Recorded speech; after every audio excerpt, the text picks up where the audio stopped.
Shalom, salam sejahtera buat kita sekalian. Saudara yang dikasihi Tuhan, dalam dunia ini setiap orang pasti pernah menghadapi yang namanya badai hidup. Beratnya beban hidup terkadang menyurutkan iman kita sebagai orang percaya.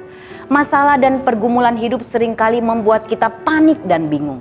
Bahkan ada banyak orang yang seringkali mengambil jalan pintas yang justru membuat masalah semakin besar. Pete Wilson adalah seorang pendeta di Amerika Serikat. Menurut pandangan dunia, pelayanannya dapat dikatakan sangat sukses. Dia berhasil mendirikan gereja Cross Point pada tahun 2002 hingga berkembang menjadi 6 cabang dengan 7.500 jemaat. Pelayanan gerejanya sangat luas, mulai dari penginjilan kepada para narapidana, pengentasan kemiskinan, hingga dia mendirikan sekolah di India. Bahkan Pete sendiri menerbitkan buku yang menjadi bestseller. Tiba-tiba pada tahun 2016 dia mengumumkan pengunduran dirinya dari kependetaan. Hal ini sangat mengejutkan banyak orang. Rupanya dia mengalami burnout, stres berat akibat dari ritme pelayanannya yang sangat padat.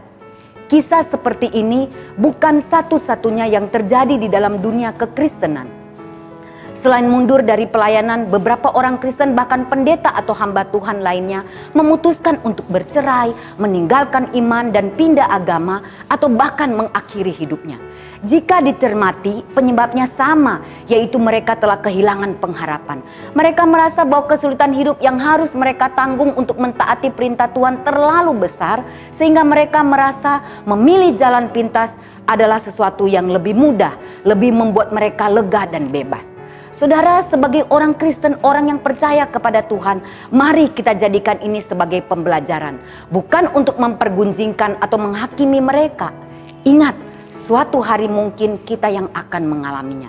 Karena setiap orang pasti akan mengalaminya. Beriman kepada Kristus bukan berarti kita bebas dari kesulitan hidup. Berjalan bersama Kristus bukan berarti bebas dari badai hidup. Sama seperti murid-murid Yesus ketika mereka menyeberang di Danau Galilea. Yesus ada bersama-sama dengan mereka pada waktu itu. Dan Alkitab mencatat di 3 kitab Injil. Datanglah, mengamuklah angin ribut, angin taufan, sehingga perahu mereka ditimpa gelombang dan air masuk ke dalam perahu mereka. Oleh sebab itu, sebagai orang percaya, ada beberapa hal yang selalu harus kita ingat dan lakukan dalam kehidupan kita. Pertama, tetaplah berdoa, sebagaimana firman Tuhan selalu mengingatkan kepada kita. Baik dalam keadaan lancar maupun tidak. Baik dalam keadaan ada pergumulan maupun tidak. Kedua, tetap tenang dan selalu mengandalkan Tuhan. Saya percaya tekun berdoa lebih mudah untuk dilakukan, karena setiap hari kita selalu berdoa, dalam keadaan lancar ataupun tidak. Tetapi untuk tenang dan benar-benar mengandalkan Tuhan, seringkali hanya sampai di mulut saja. Mengapa demikian, saudara?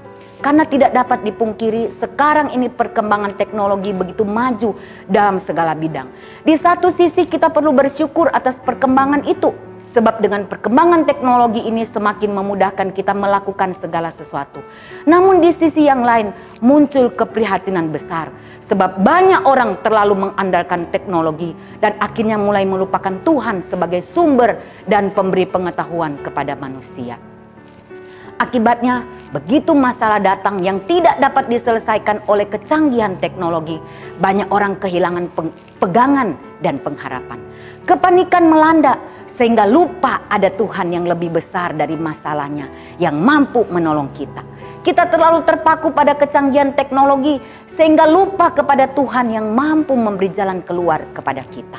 Sama seperti murid-murid yang lupa ada Tuhan bersama-sama dengan mereka tatkala badai datang, sehingga mereka harus ditegur oleh Tuhan Yesus dengan sangat keras. Mengapa kamu takut dan kurang percaya? Saudara, beberapa banyak dari kita kadang-kadang dikuasai oleh perasaan tidak ada harapan.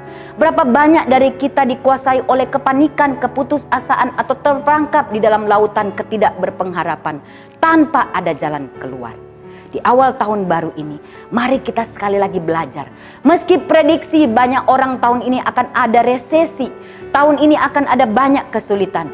Ingat, ada Yesus yang selalu bersama-sama dengan kita. Ada Yesus yang mau menolong kita.